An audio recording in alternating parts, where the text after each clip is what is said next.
Assalamualaikum warahmatullahi wabarakatuh. Perkenalkan, saya Puput Putri Maulana. Pada kesempatan kali ini, saya akan memaparkan materi mengenai antrian pasien dalam sorotan antara pelayanan, fasilitas, dan kepuasan. Oke, kita lanjut.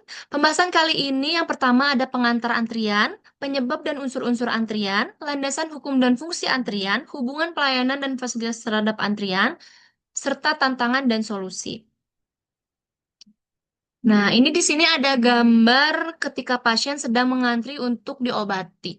Oke, nah, ini dia banyak pengalaman buruk ketika kita berada di vaskes saat mengantri gitu ya. Nah, salah satunya ini kenapa ya sudah ambil antrian di APKJKN nomor 25, tapi saat antrian manual jadi 29. Ada juga jam 6 sore masuk untuk minta rawat karena anak saya DB.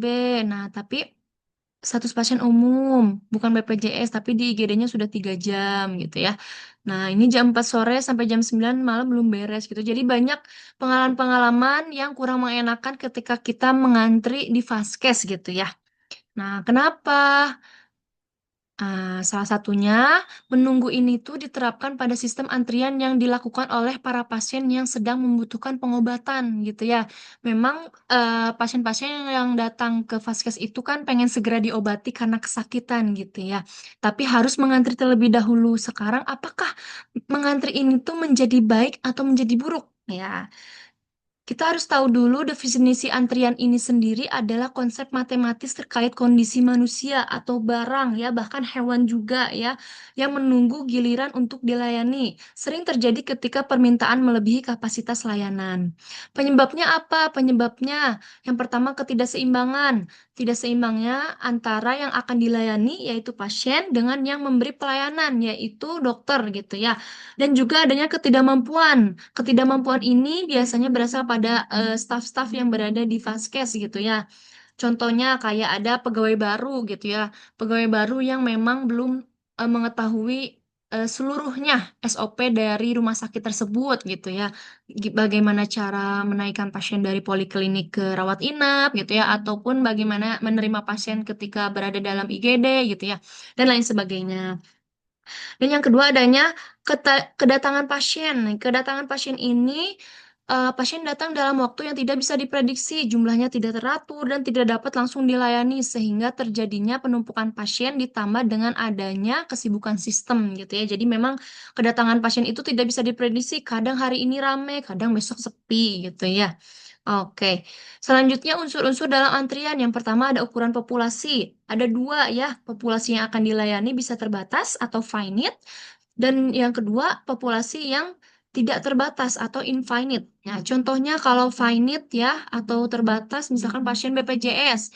Biasanya di aplikasi mobile JKN itu dibatasi. Contoh, penyakit dalam hari Senin tanggal 20 hanya 20 pasien BPJS gitu ya. Nah, atau misalkan eh, hari Selasa hanya 15 gitu. Jadi memang dibatasi gitu dalam aplikasinya. Ada juga yang tidak terbatas, contohnya pasien IGD gitu ya. Kita nggak tahu wallahu alam ya, eh, apakah hari ini banyak yang celaka atau nggak ada gitu ya. Nggak tahu gitu. Nah, tetapi memang pasien IGD ini tidak bisa dibatasi karena perlu pengobatan yang langsung, yang cepat gitu ya. Oke, yang kedua adanya perilaku kedatangan. Ada pengunjung yang sabar ya nunggu antrian, ada juga pengunjung yang nggak mau sabar gitu ya. Jadi eh, bertanya-tanya gitu, ini udah antrian berapa? Terus sekarang pasien masuk siapa? Gitu ya, mondar-mandir gitu ya. Ada juga pasien yang akhirnya cancel gitu ya. Jadi memang beberapa perilaku yang terjadi pada pasien-pasien. Yang ketiga adanya pola kedatangan. Yang pertama constant arrival distribution gitu ya. Pasien yang memang sudah periode tertentu datangnya. Contohnya kontrol pasien jantung atau enggak kontrol pasien behel gigi yang 1 bulan sekali gitu ya. Yang kedua ada arrival pattern random. Jadi pasien itu datang secara acak. Entah itu pasien baru atau pasien yang sudah pernah ke vaskes tapi ada keluhan baru lagi gitu ya. Jadi tidak bisa terdeteksi gitu ya, terprediksi. Oke, selanjutnya ada Peraturan Menteri Kesehatan nih mengenai relevansi antrian pasien nomor 129 tahun 2008. Menetapkan bahwa standar waktu tunggu tertentu, misalkan waktu tunggu maksimal untuk pelayanan rawat jalan adalah 60 menit gitu ya, dari pasien masuk sampai pasien pulang. Yang kedua ada Undang-Undang Nomor 25 Tahun 2009 tentang Pelayanan Publik ya, mengatur prinsip-prinsip utama penyelenggaraan pelayanan termasuk hak masyarakat mendapatkan pelayanan publik yang berkualitas, cepat, mudah, dan tidak diskriminatif. Antrian pasien termasuk dalam aspek efisiensi dan kemudahan pelayanan. Ya, berikut fungsinya. Nah, ada menciptakan keadilan nih ya.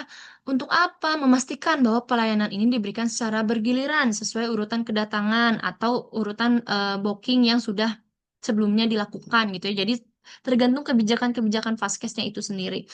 Yang kedua, meningkatkan kepuasan pelanggan. Sistem yang baik akan menghasilkan pengalaman yang lebih nyaman pastinya. Ketiga, menjaga keteraturan, menciptakan lingkungan yang tertib, terhindar dari kekacauan. Tidak bisa dibayangkan ketika banyak pasien tetapi tidak ada antrian ya, pastinya ada perselisihan antara pasien tersebut gitu. Yang keempat, mengurangi tingkat kestresan pemberi layanan ya, membantu karyawan untuk tidak menghadapi terlalu banyak pengunjung secara bersamaan. Betul ya, karena memang eh, suatu tempat kalau penghuninya banyak itu tingkat stresnya tinggi gitu ya. Oke, pelayanan yang baik menciptakan kepuasan yang baik. Contohnya, perawat menjelaskan dengan terbuka mengenai urutan pemanggilan nomor gitu ya. Ada yang misalkan pasien BPJS umum asuransi itu disamakan rata antriannya, ada juga yang selang-seling gitu ya. Jadi memang itu kebijakan RS-nya. Jika ada yang bertanya, kita harus terbuka untuk menjelaskan agar pasiennya lebih paham dan mengerti gitu ya. Yang kedua, dokter yang memberikan pengobatan dapat memberikan usaha yang maksimal untuk pasiennya dan informasi yang lengkap pastinya. Lalu ada fasilitas yang lengkap menciptakan kenyamanan pasien. Betul ya, adanya AC, tempat duduk yang nyaman dan terpenuhi ya. Jadi nggak ada yang berdiri-berdiri, ruangan yang luas ya. Misalkan kayak 1.000 pasien, ini ruangannya sekian meter gitu ya. Adanya televisi, toilet yang bersih, ketersediaan air untuk minum, majalah-majalah pengetahuan. Ada juga arena-arena bermain untuk anak ya, agar tidak rewel gitu ya. Fasilitas-fasilitas yang lengkap ini juga membantu ketika pasien sedang menunggu. Jadi rasa jenuh untuk menunggunya bisa teratasi gitu ya.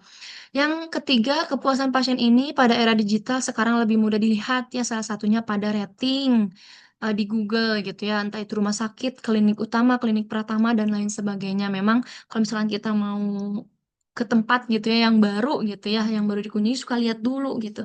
Berapa ya ratingnya? Kalau di bawah 3 biasanya kayak kurang, kayaknya harus cari yang lain deh gitu ya. Selanjutnya ada tantangan dan solusi ya terhadap antrian pasien. Nah, tantangannya biasanya ada antrian ini karena waktu tunggunya yang lama gitu ya. Memang disebabkan beberapa banyak faktor. Misalkan jadwal dokter yang tidak tentu, eh, ketersediaan obat yang tidak lengkap ya, sehingga memang solusinya setiap H-1 harus dipastikan nih jadwal dokter ini jam berapa. Ketika ada pengunduran waktu harus disampaikan kepada pasiennya. Adapun ketersediaan obat yang lengkap ya selalu di-upgrade di rekam medis elektroniknya. Yang kedua, kurangnya integrasi. Ya, kurang integrasi ini biasanya ada miskomunikasi. Nah, maka dari itu harus kita ikut morning meeting ya setiap mau menjalankan aktivitas ya. Ikut morning meeting, baik pertemuan online maupun offline. Biasanya kalau diwakilkan salah satu orang itu kadang suka ada yang ketinggalan gitu ya. Jadi eh, disarankan untuk semuanya saja ikut meetingnya. Yang kedua, adanya terapkan sistem penghargaan yang jelas ya, reward ya pastinya, karena kerja itu ada rasa lelah, rasa capek gitu ya, rasa pusing. Nah, karena ada reward itu bisa menciptakan motivasi yang lebih tinggi sehingga staf-staf memberikan pelayanan yang optimal terhadap vaskes itu sendiri. Yang ketiga, kelelahan tenaga medis ya. Ini adanya ketidakseimbangan yang tadi. Nah, ini dikhususkan nih manajemen SDM-nya memperhitungkan mengenai jumlah kedatangan pasien dengan SDM yang dimiliki. Jikalau misalkan pasiennya sudah meningkat, perlu ada SDM yang ditambahkan gitu ya, agar tidak terjadi kelelahan tenaga medis. Yang keempat, adanya faktor eksternal ya. Jadi selain pasien dan staff-staff, ada juga eksternalnya, misalkan dari mesin yang digunakannya, error kah gitu, rusak kah, atau wifi gitu ya yang lelet gitu ya. Ada juga misalkan dari PLN-nya nih mati dulu, alhasil harus pakai rekam medis manual. Jadi memang harus ada solusinya ketika terjadi sesuatu yang mendadak gitu ya.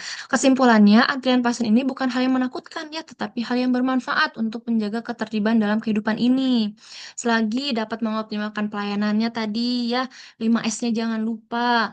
Terus mau pasien mau staf 5S-nya jangan lupa gitu ya, saling melengkapi. Fasilitasnya juga memadai pastinya, serta solusi yang telah ditentukan ya. Nah, dan juga kalau itu sudah dilakukan dengan baik, insya Allah fasilitas kesehatannya juga akan berjalan dengan baik. Oke, terima kasih. Sekian dari saya. Semoga bermanfaat. Mohon maaf bila ada kesalahan. Jangan lupa kalau yang mau tanya-tanya boleh komen ya. Yang bermanfaat ini, videonya bermanfaat, boleh share. Jangan lupa subscribe, oke? Ditunggu video barunya dari aku, oke? Wassalamualaikum warahmatullahi wabarakatuh.